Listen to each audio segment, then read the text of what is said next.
Bismillahirrahmanirrahim. Assalamu alaikum wa rahmatullahi wa barakatuh. Alhamdulillahi rabbil alameen wal aqibatu lil muttaqin wassalatu wassalamu ala ashrafil mursalin wa ala sayyidina Muhammadin sallallahu alaihi wasallam wa alihi wa ashabihi ajma'in. Amma ba'd, faqad qala Allah tabaraka wa ta'ala fi kalamihi al-qadim al-furqan al-majid.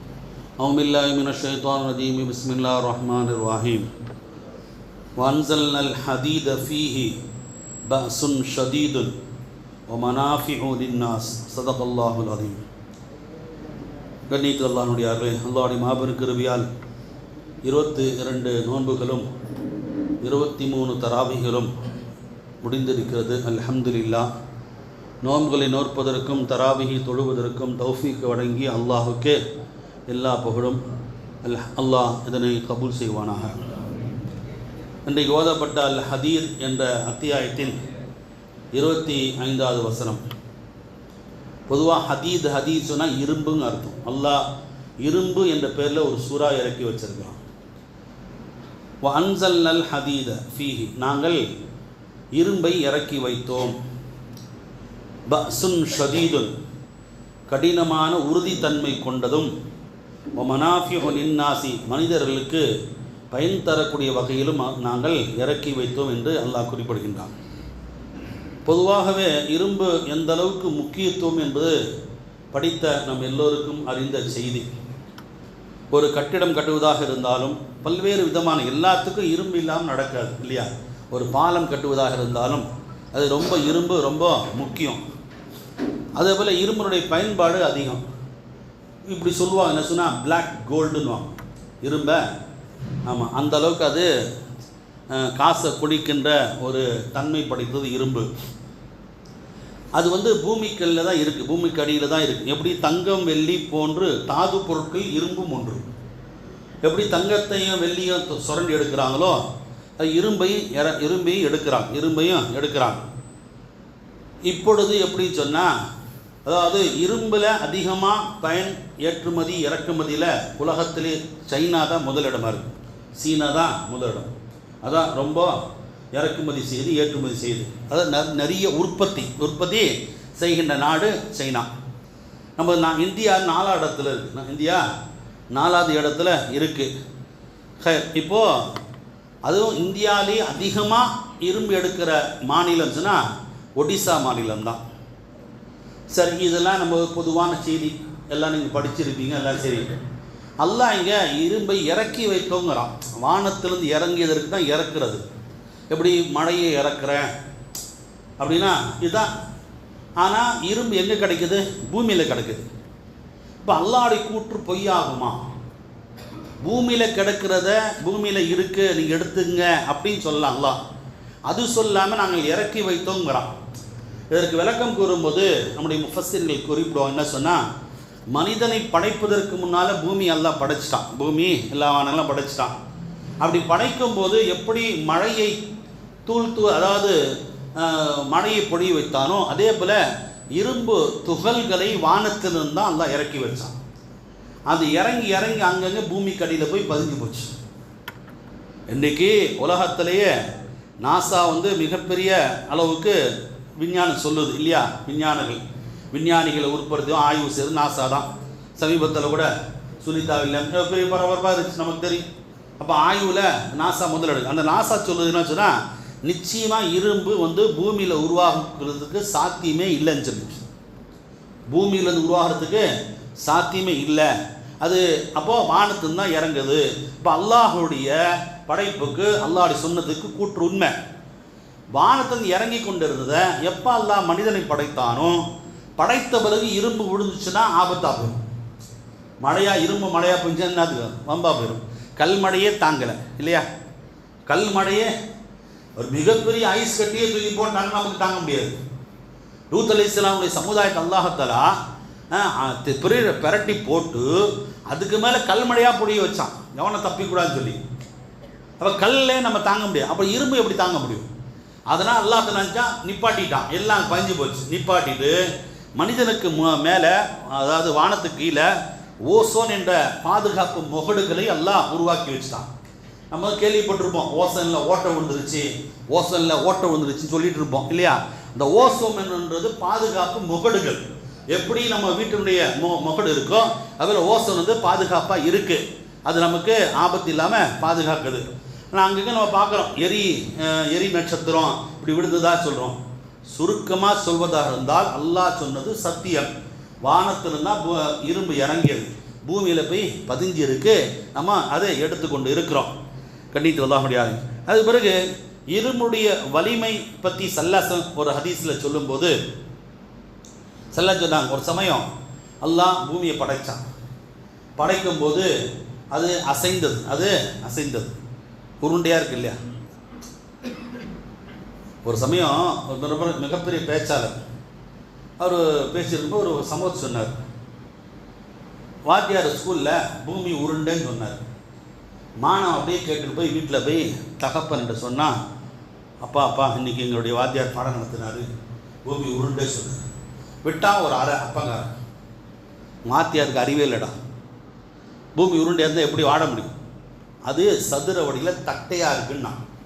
ஏன்னா வாத்தியார் என் கூட படித்தேன் நான், அவனுக்கு அறிவு இல்லைன்ட்டான். மாணவன் அடுத்த நாள் போயிட்டு வாத்தியார்கிட்ட, சார் எங்கள் அப்பா இப்படி சொல்கிறாருன்னு சொன்னோன்னே வாத்தியார் விட்டான் ஒரு உங்கள் அப்பனுக்கு அறிவு இல்லைடா, பூமி உருண்டை. மாணவன் ஒரு முடிவுக்கு போகிறான், என்னன்னா வகுப்பில் இருக்கிற பூமி உருண்டை, வீட்டுக்கு போனால் பூமி தட்டைன்னு சொல்லி. இப்போ பூமி உருண்டையா தட்டையாங்கிறத பெரிய உருண்டை சொன்ன விஞ்ஞானி அடித்து சாவடிச்சிட்டாங்க. அது தெரியுமா, அந்த ஒரு வரலாறு இருக்கு. முதல்ல பூமியை கண்டுபிடிச்சி உருண்டை சொன்னவனே அடித்தே சாவடிச்சிட்டாங்க. ஏன்னா அப்போ பூமி உருண்டை எப்படி இருந்துன்னா, மலைகளை வச்சு நம்ம உறுதி பண்ணோம், வரதிகளை வச்சு. அப்போ பூமி அல்லாஹ் படைத்த உடனே பூமி அசைந்தது. அசையாமல் இருக்க பெரும் மலைகளை அல்லாஹ் படைச்சான். மலைகளை படைத்த உடனே மலக்குமார்கள் கேட்டாங்க, யா அல்லாஹ் பூமி அசையாமல் இருக்க மலைகளை படைச்ச, இதை விட மலைகளை விட வலிமை எதனா இருக்கா அப்படி கேட்கும்போது அல்லாஹ் சொன்னா, நான் இரும்பை படைச்சிருக்கேன்னா, இரும்பை கொண்டு மலைகளை உடைக்கலாம். இன்றைக்கி மலைகளை பார்க்குறோம், புகை போகுது, எல்லாம் போகுது இல்லையா, உள்ளுக்குள்ளே சுரண்டி எதை வச்சு. மெட்ரோ எடுத்துக்கங்க, சுரண்டு தான் போதா இல்லை பூமிக்கு அடியில். பார்த்துருக்கீங்கன்னா அந்த மிஷினை சைனாவில் இறக்குது, அப்படியே கீழே இறக்கி அப்படியே சுரண்டு, அது இரும்பு தானே, சுரண்டு போட்டு போதும். அப்போ சொன்னால மலைகளை விட இரும்பை நான் வலிமையாக படிச்சிருக்கேன்னா. திரும்ப கேட்டாங்க, மலக்குமார் கேட்டாங்க, சரி இரும்பை விட வலிமை எதுனா இருக்கான்னு சொல்லும்போது அல்லாஹ் சொன்னால், நான் நெருப்பை படைச்சிருக்கேன்னா. நெருப்பு படைச்சு நெருப்பை சுட்டுட்டா நம்ம அந்த இரும்பை எப்படியானுமோ செய்யலாம். இன்றைக்கி பொருளாக செய்கிறது எப்படி, நெருப்பை இது பண்ணி தான் சொல்கிறோம். சரி, நெருப்பை விட வலிமை தண்ணீர். நெருப்பில் தண்ணீர் அடைச்சிடலாம். நெருப்பை விட வலிமை தண்ணீர். தண்ணீருடைய நெருப்பு யாரில் எதை படிச்சிருக்கேன், காற்றை படிச்சிருக்கேன், காற்றை படைச்சிருக்கேன்னா. காற்றை விட வலிமை. இப்போது அல்லாஹ் சொன்னானா, ஒரு மனிதன் தான தர்மம் செய்கிறானே, எப்படி இடது கையில் செய்ததை வலது கை கூட தெரியாமல் பாதுகாக்கிறானே, அதுதான் சிறப்புன்னு, அதுதான் வலிமைன்னா அல்லாஹ் சுப்ஹானஹு வ தஆலா. இப்போ தர்ம சதக்கா எங்கே இருக்குது, உச்சத்தில் இருக்குது. எல்லாவற்றும் வலிமை, எல்லாவற்றை விட அல்லாஹ் இடத்துல வலிமை எது, ஒரு தர்மம் செய்கிறது. அது இடது கையில் செய்ததை நான் ஏற்கனவே ஜும்மாவில் சொன்னோம், இடது கை வலது, தர்மத்தில் மட்டும் வலது பார்க்கக்கூடாது. வலது கையில் கொடுக்கலாம், நல்ல காரியம் தானே, இல்லை லெஃப்ட் வந்து உடனே கொடுத்துடணும். இது கொடுத்ததை வலது கை கூட தெரியாமல் இருக்குது பார்த்தீங்களா, இதுதான் வலிமை என்று அல்லாஹ் சொன்னதாக ஸல்லல்லாஹு அலைஹி அவர்கள் சொல்லி காட்டுறாங்க. அடுத்ததாக அல்லாஹ் நபி தாவூத் அலைஹிஸ்ஸலாமுக்கு அடிக்கடி சொல்லுவோம், இந்த இரும்பை மெழுகு போல உருவாக்கி கொடுத்தான். மெழுகு போல அதை கொண்டு அவர்கள் போர் கவச ஆடைகளும் அப்படியே செஞ்சாங்க. இது எப்படி உருவாச்சு அந்த தொழில் அவருக்குன்னா, ஒரு காரணத்தை இப்னு கஸீர் இமாம் அவர்கள் குறிப்பிட்றாங்க. என்ன சொன்னால், தாவூத் அலைஹிஸ்ஸலாம் அவர்கள் ஆட்சி செய்து கொண்டுதாங்க. இரவு நேரத்தில் மாறு விஷயத்தில் போவாங்க. மாறு விஷயத்தில் போயிட்டு மக்களிடத்தில் கேட்பாங்க, தாவூதுடைய ஆட்சி எப்படி இருக்குது. இது சுன்னத்தான காரியம். உமர் ரலியல்லாஹு அவர்கள் அப்படி தான் செய்வாங்க. இரவு நேரத்தில் மாறு வேடம் போட்டுட்டு மக்கள் என்ன நினைக்கிறாங்க, என்ன அதுதான் ஒரு இடத்துல அப்படி தான் மாற்றம் வரும்போது ஒரு வீட்டில் சத்தம் கேட்குது. என்ன சத்தம் சொல்லி பார்த்தா, ஒரு அம்மாவும் மகளும் பால் விற்க போகிறாங்க. பால் அம்மா சொல்லுது மகட்ட, பாலில் தண்ணியை கலந்துடுமா, நமக்கு லாபம் தராது. லாபம் இப்போல்லாம் அப்படி இல்லை, தண்ணியில் தான் பால் இருக்குது இல்லையா? இப்போ அப்படி ஒரு ஆகிப்போச்சு. சரி, பாலில் தண்ணி இல்லை நான் கலக்க மாட்டேன். கலக்கு யார் ஜனாதிபதியாக பார்க்க போகிறாரு? யாரும் இல்லையே, எல்லாம் பார்த்து கேட்டுட்ருக்கலாம் உமர் ரலியல்லாஹு அன்ஹு. இப்போ அந்த மகன் சொல்லுது, அம்மா ஜனாதிபதி இருக்கட்டும், யார் பார்க்காவிட்டாலும் நம்ம படைச்ச ரப்பு பார்த்துட்ருக்கிறான். எந்த தக்குவா, இந்த இரையச்சம் உமரில் அவருக்கு பிடிச்சி போச்சு. அடுத்த நாள் வரவழைத்து தன்னுடைய மகனுக்கு அந்த மகளை, அந்த பெண்ணை நிக்காஹ் வச்சு கொடுத்தாங்க. தக்குவா உள்ள பெண்கள், தக்குவா உள்ள. இப்போ நிறைய சம்பவம் இருக்குது உமர்லாவுடைய. ஒரு சமயம் போனால் அந்த மூட்டையெல்லாம் வருது நிறைய. அப்போ மாறு வேஷம் போடுறது என்பது மக்களுடைய குறைகளை தெரியும், மக்களுடைய குறைகள் இல்லாட்டி தெரியாது. தாவூத் அலைஹிஸ்ஸலாம் போயிட்டு கேட்டாங்க, எல்லாரும் சொன்னாங்க தாவூத் அலைஹிஸ்ஸலாம் நல்ல வணக்க வழிபாடுகளிலும் நீதியானவர், நேர்மையான எல்லாம் சொல்கிறாங்க. அல்லாஹ் ஒரு மலக்கணிச்சனை மனித ரூபத்தில் அனுப்புகிறான். அவர் மலக் கேட்குறாரு. மலக்கிட்ட அவரும் தாவூத் அலைஹிஸ்ஸலாம் கேட்குறான். அவன் மனுஷன் நினச்சி எப்படி இருக்கு தாவூதுடைய ஆட்சி?